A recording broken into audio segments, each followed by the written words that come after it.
राम सत्य संकल्प प्रभु सभा काल बस्तोरी, मैं रघुबीर शरण अब जाहूं देहु जन खोरी।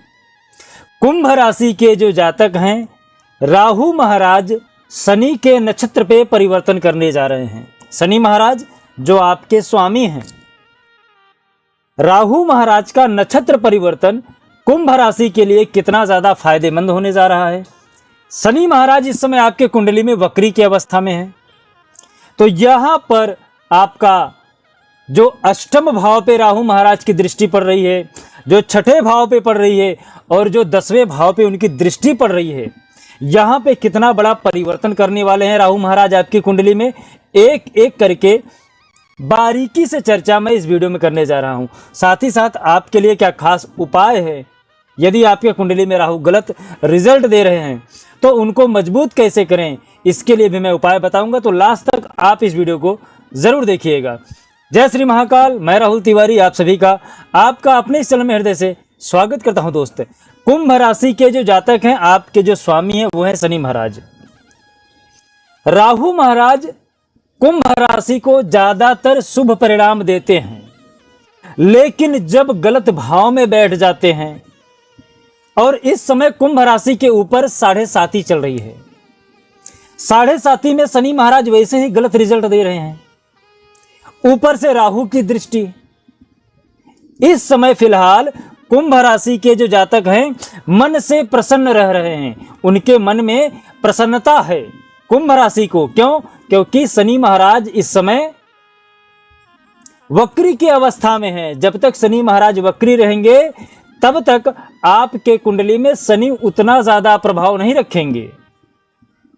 जो परिणाम आपको दे रहे थे उसमें थोड़ी सी तब्दीली हो जाएगी, बदलाव हो जाएगा। राहु महाराज जुलाई महीने से ही 8 जुलाई से ही उत्तर भाद्रपद नक्षत्र पे गोचर कर रहे हैं, जो शनि का नक्षत्र है। अगला 8 महीना शनि महाराज के नक्षत्र पे राहु महाराज जी गोचर करेंगे। राहु महाराज शनि महाराज के मैत्री राशि में आते हैं, मारक की दृष्टि नहीं रखते हैं, कारक की दृष्टि। कारक मतलब मित्र होते हैं, मारक मतलब शत्रु होते हैं। तो यहां पर राहु महाराज कारक की दृष्टि रख रहे हैं। शनि के नक्षत्र पे जैसे ही गोचर करे हैं, आपके अंदर बहुत ज्यादा पॉजिटिव बदलाव देखने को मिलेगा।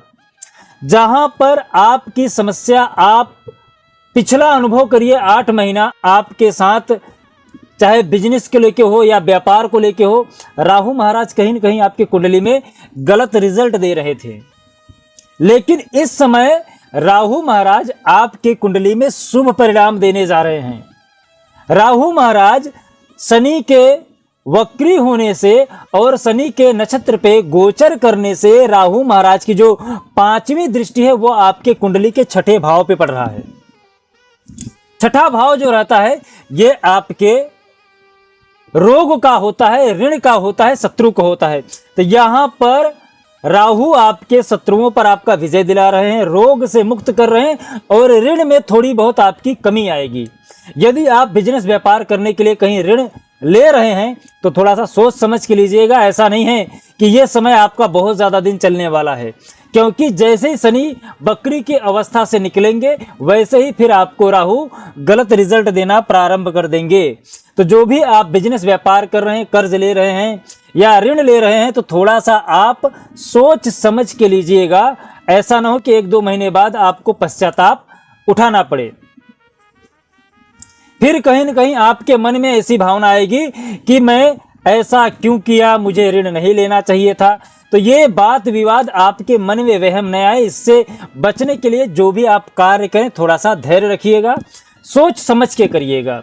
राहु महाराज की जो 7वीं दृष्टि है वो आपके कुंडली के अष्टम भाव पे पड़ रहा है। अष्टम भाव जहां से आपके रहस्य देखे जाते हैं, सुख समृद्धि देखी जाती है, आनंद देखा जाता है, जहां से आपकी लंबी यात्राएं देखी जाती है, जहां से आपके मृत्यु के कारण देखे जाते हैं, जहां से आपके आयु में वृद्धि देखी जाती है, उस जगह पर राहु महाराज की 7वीं दृष्टि पड़ रही है। तो यहां पर राहु महाराज आपके आनंद में वृद्धि करने जा रहे हैं, अचानक लाभ के योग बनाने जा रहे हैं, अचानक आप कहीं लंबी यात्रा पे जा सकते हैं। धर्म से रिलेटेड जहां से आपके मान सम्मान में भी बढ़ोतरी हो सकती है, आपके आनंद में सुखमय में बढ़ोतरी हो सकती है। तो यहाँ पर राहु आपको अष्टम भाव पे भी शुभ परिणाम देने जा रहे हैं। राहु महाराज की जो 9वीं दृष्टि है वो आपके कर्म के क्षेत्र पे पड़ रही है, जहां के कारक देव शनि महाराज हैं। और शनि महाराज के नक्षत्र पे इस समय राहु महाराज गोचर करने जा रहे हैं। आने वाला ये जो 3 महीना 4 महीना है, ये आपके लिए राहु महाराज उचित रिजल्ट देंगे, उचित परिणाम देंगे। 4 महीने के बाद जैसे ही शनि अपनी वक्री अवस्था से निकल जाएंगे, तब आपको कहीं न कहीं राहु फिर से पहले जैसा आपको रिजल्ट देना प्रारंभ कर देंगे। इसलिए आप अपनी कुंडली में राहु को मजबूत करते रहिएगा। जब तक आप अपनी कुंडली में राहु को मजबूत करते रहेंगे, तब तक आपके कुंडली में राहु आपको अच्छा रिजल्ट देते रहेंगे। वैसे राहु को कलयुग में मजबूत करने की आवश्यकता नहीं रहती है। कुंडली में राहु, शनि, केतु ये ऐसे ग्रह हैं जो कलयुग में प्रबल रूप से मजबूत हैं। बस ये आपको सही रिजल्ट दें, आप पे ये प्रसन्न रहें, ऐसा आपको उपाय करना है। सतयुग में, त्रेता युग में, द्वापर युग में लोग सात्विक विचार के ज्यादा रहते थे। उस समय कुंडली में गुरु का मान ज्यादा रहता था, कुंडली में उस समय सूर्य का मान ज्यादा रहता था। लेकिन कलयुग में ऐसा नहीं है। कलयुग में आदमी मांस मदिरे का सेवन अधिक कर रहा है, पाप का भोग अधिक कर रहा है, हमेशा लालच, ईर्ष्या, द्वेष, घृणा से भरा हुआ है। इसलिए यहाँ पर राहु का बोलबाला है, यहाँ पर शनि का बोलबाला है, यहाँ पर केतु का बोलबाला है, शुक्र का बोलबाला है। आदमी वैभव चाहता है, सुख समृद्धि चाहता है, वो चाहे जिस तरीके से प्राप्त हो जाए। कलयुग में राहु कुंडली में यदि अच्छे रहते हैं तो आपको नेता बना देते हैं, अभिनेता बना देते हैं, बिजनेसमैन, बड़े बड़े बिजनेसमैन आपको बना देते हैं राहु महाराज यदि कुंडली में सही रहते हैं। और यदि आपके कुंडली में कलयुग में सूर्य सही रहेंगे, गुरु सही रहेंगे, तो आपको सरकारी नौकरी प्राप्त हो जाएगी। यदि आप सोच के देखिए, यदि आप नेता हो, पीएम हो, सांसद हो, क्या आपके सामने कोई एक सरकारी कर्मचारी, आपके सामने वो किसी भी पदवी पे हो, कोई अहमियत रखता है क्या आज के समय में, आज के परिप्रेक्ष्य में? आज सत्ता का बोलबाला है, सत्ता दिलाने में राहु प्रबल रूप से साथ देते हैं। यदि आपके कुंडली में राहु मजबूत रहेंगे तो घर में आपकी सत्ता बनी रहेगी। उससे ज्यादा यदि मजबूत हो जाएंगे तो आपके गांव में आपकी सत्ता बनी रहेगी। उससे भी ज्यादा यदि मजबूत हो गए तो आपके शहर में, उससे भी ज्यादा यदि पावरफुल हो गए तो आप पूरे देश में अपना सत्ता स्थापित कर सकते हो। तो यहाँ पर आप अपनी कुंडली में राहु को सतत प्रयास करिएगा। मजबूत तो है ही, बस आपको शुभ परिणाम दे, इसके लिए क्या उपाय करें? इसके लिए मैं आपको महा उपाय बता देता हूं। महा उपाय में आपको बजरंग बली की स्तुति करनी है।